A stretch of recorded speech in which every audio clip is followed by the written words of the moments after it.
Di hari Minggu lalu, saya berkesempatan untuk datang langsung ke lokasi tempat berdirinya sebuah batu yang diberi nama Batu Kuda.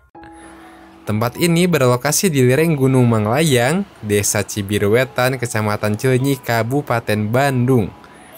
Aksesnya cukup mudah.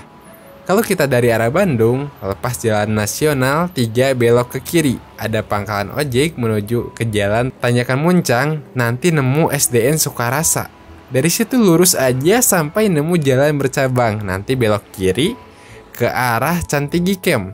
Gak jauh dari situ nanti nemu tanjakan. Kalau kata teman saya itu namanya tanjakan Spiderman. Wow.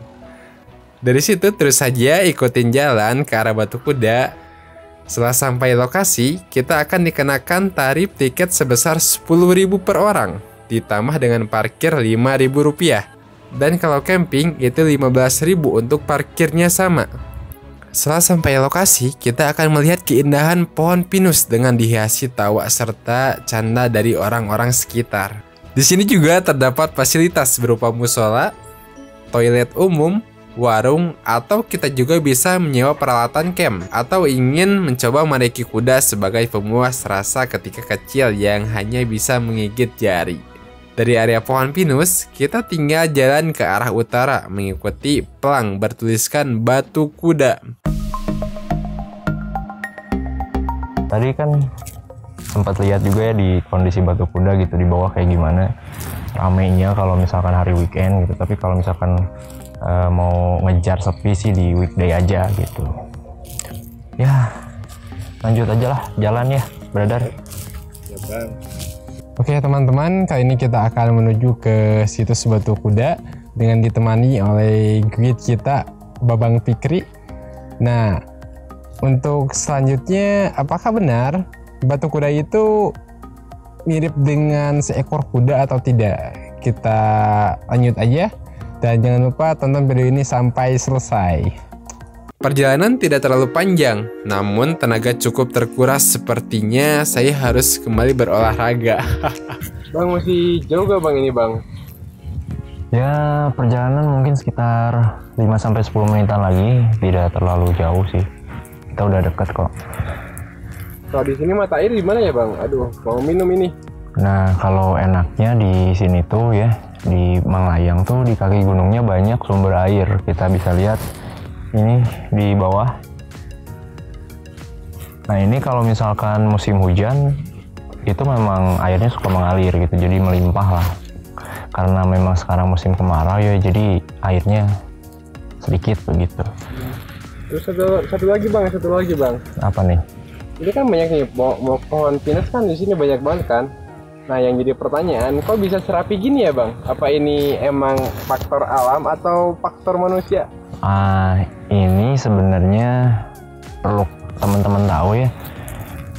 Ciri-ciri pohon pinus yang ditanam itu polanya sejajar, jadi rapi gitu. Nah kalau misalkan yang tumbuh alami itu acak. Nah ini di sini kondisinya memang pohon pinusnya ditanam gitu. Jadi memang dulu ketika zaman Belanda itu para masyarakat dan juga orang-orang Belanda tuh menanam pohon pinus di sini karena kan dulu Jatinangor itu sebagai penghasil karet terbesar ya. Jadi ya nggak heran gitu kalau di sini banyak pohon pinus kayak gitu, brother. Dari area pinus ke lokasi situs tidak lebih dari 1 km dan hanya memakan waktu sekitar 30 menit saja. Nah jadi setelah 30 menit perjalanan kita sudah sampai di situs Batu Kuda. Dan ini teman-teman bisa lihat penampakan dari situs Batu Kudanya. Kalau kita lihat secara kacamata orang awam begitu ya, ini memang tidak menyerupai kuda, tapi kalau kita teliti ini tuh mirip kepala kuda yang moncong sebelah sana. Yang bagian sebelah sana ini tuh bagian moncong daripada kudanya. Terus di matanya itu ada di sebelah bawah di situ tuh. Jadi kenapa ini dinamai Batu Kuda? Jadi saya mendapatkan informasinya seperti ini. Jadi dulu tuh zaman dulu ya, zaman kerajaan, kuda daripada Raja Layangkusuma itu dia melakukan penerbangan dari Cirebon ke arah Banten, disebut kuda semprani karena kuda terbang begitu kan. Nah tiba-tiba di daerah sini di pegunungan Manglayang ini kudanya terperosok dan terlilit oleh dedaunan yang ada di sini sehingga dia tidak bisa kembali terbang dan akhirnya terjebak di pegunungan Manglayang ini. Kemudian menjadi fosil dan ya begitulah sejarah dinamakannya batu kuda. Kalau Radennya sekarang gimana Bang kabarnya Bang?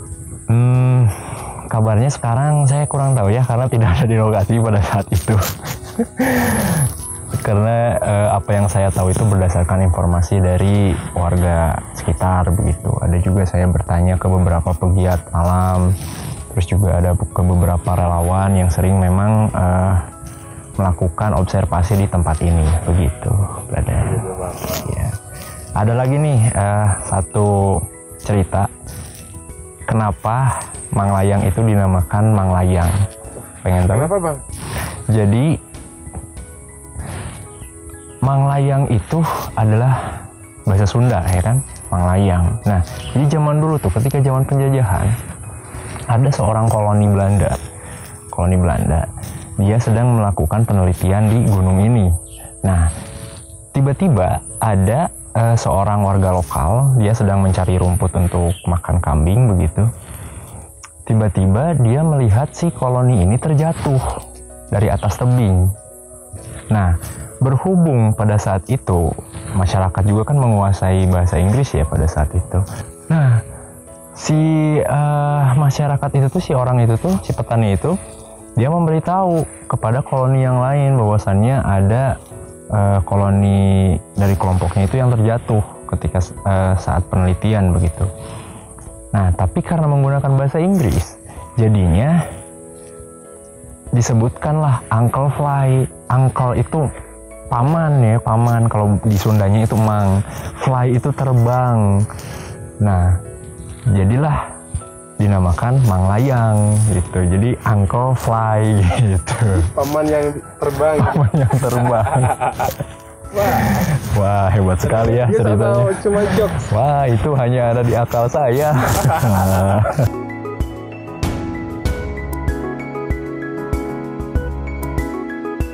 Nah, ini pengurus di sini membangun balai atau saung ya. Dulu tuh nggak ada balai ini. Sekarang jadi ada. Untuk beristirahat cocok lah.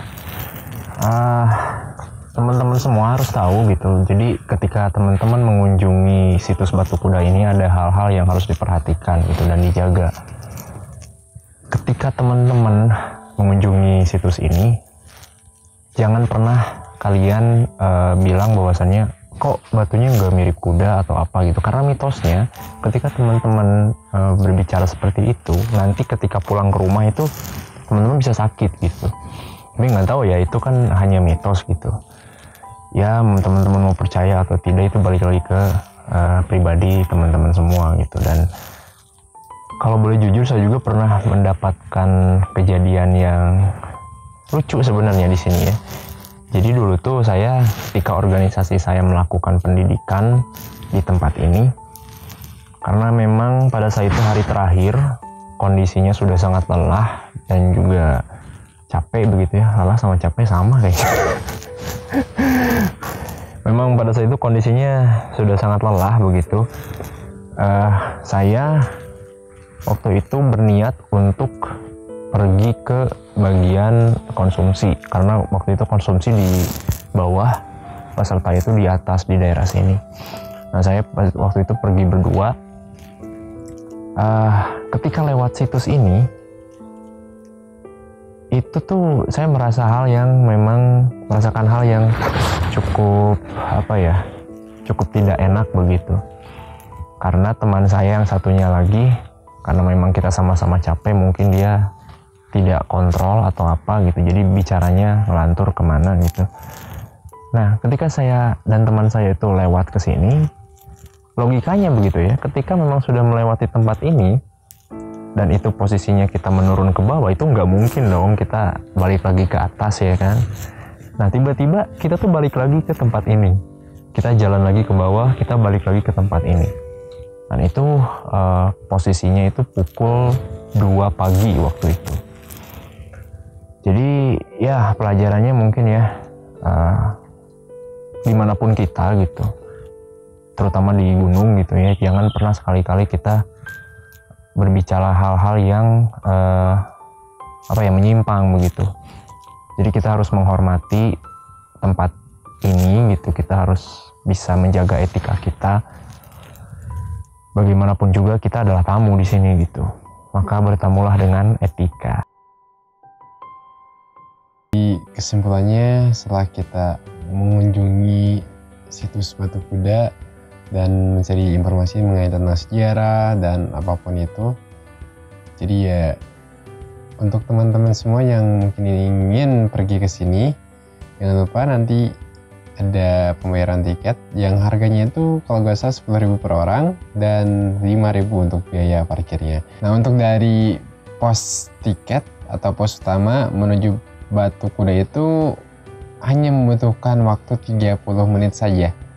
Untuk treknya itu lumayan landai dan mungkin ada beberapa trek yang sedikit menanjak. Di tempat situs Batu Kudanya ya lumayan sepi. Di sana juga ada satu saung yang mungkin itu sengaja dibuat oleh pihak pengelola untuk beristirahat.